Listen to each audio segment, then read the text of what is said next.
షరామామూలుగానే ఈనాడు పత్రిక ఈరోజు కూడా వైఎస్ఆర్సీపీ మీద విషాన్ని ఎక్కిందండి.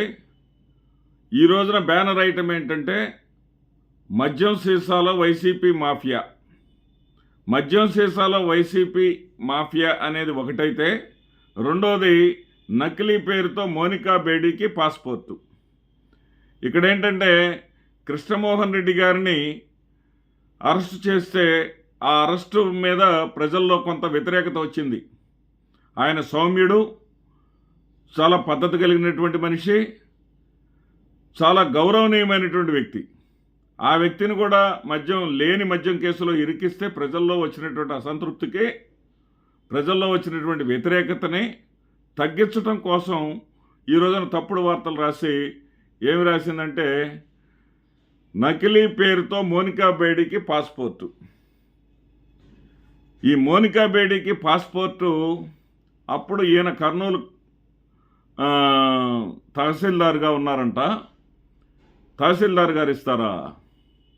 తహసీల్దార్ గారు ఎవరు రాసిచ్చిన రిపోర్ట్ మీద సంతకం పెడతారు? విఆర్ఓ తర్వాత ఆర్ఐ రాసినటువంటి రిపోర్ట్ మీద తహసీల్దార్ గారు సంతకాలు పెడతారు. పోనీ అదేం కాదు, సంతకం పెట్టిన చివరాయండే బాధ్యుడిని చేద్దాం అనుకుందాం.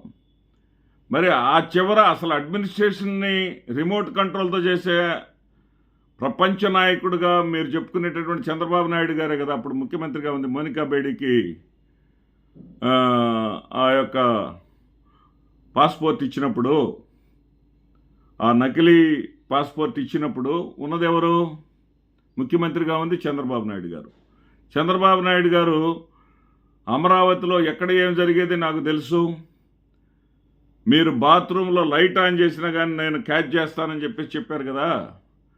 మరి చంద్రబాబు నాయుడు గారిని బాధ్యులను చేయరా మీరు?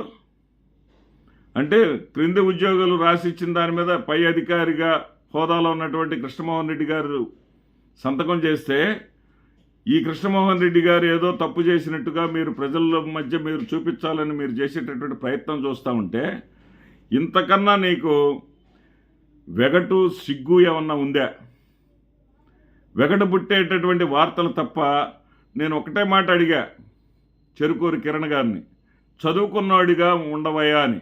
నువ్వు చదువుకున్నవాడిగా ఉండటం చేతగాక ఫోర్త్ ఎస్టేట్ పేరు చెప్పుకుంటూ జగన్మోహన్ రెడ్డిని తిట్టడం, జగన్మోహన్ రెడ్డి చంద్రబాబుని పొగట్టడం అనేదే పనిగా పెట్టుకొని చేసేదానికి, దానికి ఎందుకు ఒక రోడ్డు మీద కూర్చొని మైక్ పెట్టుకొని క్యాన్వాస్ చేసుకో. పత్రికా విలువలు ఎందుకు? జర్నలిస్ట్ అంటే విలువలు ఉండాలా, సత్యంతో కూడినటువంటి సమాచారాన్ని ప్రజలకు ఇవ్వాలా. అసత్యాలు చెప్పడానికి, అబద్ధాలు చెప్పడానికి, లేనిపోని కట్టుకథలు చేయటానికి కాదు కదా. ఇక మద్యం మాఫియా అన్నావు. మద్యం మాఫియా ఎవరు? మద్యం మాఫియా జగన్మోహన్ రెడ్డి గారి హయాంలో 10 గంటల లోపు, ఉదయం 10 గంటల లోపు షాపు తీయాలంటే ఎవరికైనా సరే చుచ్చు పోసుకునేవాడు. సాయంత్రం 10 అయిన తర్వాత షాపు తెరవాలంటే, షాప్ క్లోజ్ చేయకుండా ఉండాలంటే భయపడి చచ్చేవాళ్ళు. ఈ రోజున శ్రీవారి పాదాల చెంతే తిరుమలలోనే, తిరుపతిలో తెల్లవారుజామున 5 గంటల నుంచి మద్యం అమ్ముతూ ఉంటే నీ కళ్ళేమన్నా దొబ్బయ్యా? కిరణ్, రాయలేవా నువ్వు? వాస్తవాలు రాయలేవా? జగన్మోహన్ రెడ్డి హయాంలో 3,200 కోట్ల రూపాయల అవినీతి జరిగింది మద్యంలో అని చెప్పి నువ్వు రాస్తున్నావే. మీరు తప్పుడు రాతలు రాస్తున్నారే. ఆ 3,200 కోట్ల రూపాయలు ఆదాయం అనేది ప్రజలకు నేరుగా సంక్షేమ పథకాల్లోకి వెళ్ళింది. కానీ మీ హయాంలో ఏం జరుగుతూ ఉంది? మీకు పోటీ పత్రిక, ఈ పత్రిక అది చంద్రజ్యోతి అంటారు. ఈ చంద్రజ్యోతి లేదా ఆంధ్రజ్యోతి పత్రిక నీకన్నా 2 రోజుల ముందుగా ఒక వార్త రాసింది. ఏమిటంటే చంద్రబాబు నాయుడు గారు నిజాయితీగానే ఉన్నారు, ఎవరైనా సరే బెల్ట్ షాపులు పెడితే బెల్ట్ తీసేస్తానని చెప్పాడు, ఎంఆర్పి రేటుకి అమ్మాల్సిందేనని చెప్పాడు. కానీ క్షేత్రస్థాయిలో ఇవేమీ జరగట్లేదు. ఏ మద్యం షాపులో కూడా ఎంఆర్పి రేటుకి అమ్మటం లేదు. ప్రతి మద్యం షాపులో కూడా ఎంఆర్పి రేటు కన్నా 10 నుంచి 30 రూపాయలు పెంచమ్ముతున్నారు. ఆ అమ్మేటటువంటి రేటు ద్వారా 30 రూపాయలు క్వార్టర్ ద్వారా ఇటు ప్రభుత్వం నష్టపోతుంది, ప్రజల జేబులకు చిల్లుబడుతుంది అని చెప్పేసి వాళ్ళు ఆర్టీజీఎస్ ద్వారా, ప్రభుత్వం ఆర్టీజీఎస్ ద్వారా సర్వే చేస్తే ఆ సర్వేలో 11,635 మంది పాల్గొన్నారంట. 11,635 మందిలో 87.21% మంది మాకు ఎంఆర్పికి వైన్ ఇవ్వట్లేదు, బ్రాందీ కానీ విస్కీ కానీ ఎంఆర్పికి మద్యాన్ని ఇవ్వటం లేదు, మా దగ్గర ఎక్కువగా డబ్బులు చేసుకుంటున్నారని చెప్పారంట. ఈ వార్తను రాసేటటువంటి దమ్ముందా నీకు? ఇప్పుడు జగన్మోహన్ రెడ్డి గారు ఏదో కొత్త లేని బ్రాండ్లను తీసుకొచ్చి పెట్టాడు. ఆ లేని బ్రాండ్లను తీసుకొచ్చినందుకు, ఆ బ్రాండుల్ని అమ్మనిచ్చినందుకు జగన్మోహన్ రెడ్డి గారికి లంచాలు ఇచ్చారని చెప్పేవే. ఈ బ్రాండుల సంగతి ఏంటే? ఈ బ్రాండ్ ఎవరిది? కేరళలో దొరకదు ఇది. ఆంధ్రాలో మాత్రం 99 రూపాయలకి దొరికింది. ఇదేంటా? బెంగళూరు విస్కీ. బెంగళూరులో దొరకదు, ఆంధ్రప్రదేశ్లో దొరికింది. జగన్మోహన్ రెడ్డి గారు తయారు చేయించారు. ఇది మీ చంద్రబాబు నాయుడు గారు ముఖ్యమంత్రి అయిన దగ్గర నుంచి వస్తున్నటువంటి బ్రాండ్లు.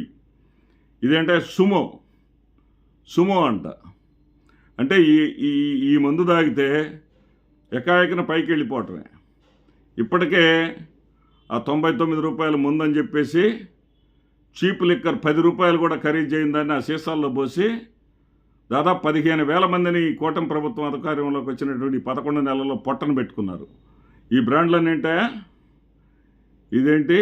గుడ్ ఫ్రెండ్స్ అంట. గుడ్ ఫ్రెండ్సా?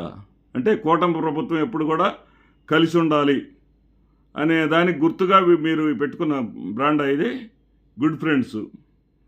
తర్వాత చూడు 99 రూపాయలకు మందిస్తున్నామని తెలియజేయటం కోసం బ్రాందీ 99, దాని పేరే బ్రాందీ 99.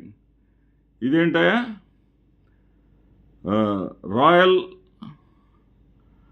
రాయల్ క్యాన్సర్ అంట. అబ్బా, రాయల్ క్యాన్సర్ విస్కీ, ట్రాన్సల్ విస్కీ, రాయల్ ట్రాన్సల్ విస్కీ. ఎక్కడన్నా ఈ పేరు? వరల్డ్ క్లబ్ అంట. అంటే వరల్డ్ రమ్ నుంచి వరల్డ్ క్లబ్ని తీసుకొచ్చారా మీరు? ఏమి పేర్లు వీటన్నిటికీ ఏమైనా జగన్మోహన్ రెడ్డి గారికి ఏమైనా సంబంధం ఉందా? జగన్మోహన్ రెడ్డి గారికి ఏమన్నా ఆయన ప్రొడక్షన్ ఏమైనా చేశాడా? డిస్టిలరీస్కి ఏమైనా అనుమతులు ఇచ్చాడా? ఒకసారి జీవోలు తిరగేసుకో. ఈ నిజాలు రాసేటటువంటి దమ్ముందా మీకు? ధైర్యం ఉందా? ఈ వాస్తవాలు రాసేటటువంటి అవకాశం ఏమన్నా ఉందా? ఏదో ఒక సీరియల్లో చూపిస్తారు ఏంటంటే, ఏదో కాస్ట్లీ ఐటమ్ అమెరికా నుంచి వచ్చినటువంటి బావగారు అడిగితే ఆయనకు అది ఇవ్వలేక అది 27,000 రూపాయలు అయ్యిద్దంటే దానికి రాయల్ స్టాగ్ అనేది ఇండియా ముందు తీసుకొచ్చేసి అదేదో 1000 రూపాయలలోపు వస్తుందంటే ఆ 1000 రూపాయలు పెట్టి దాన్ని కొనేసి దాన్ని తీసుకొచ్చి ఈ బాటిల్లో పోసి ఇస్తారే. అట్లా ఉంది మీ వ్యాపారం.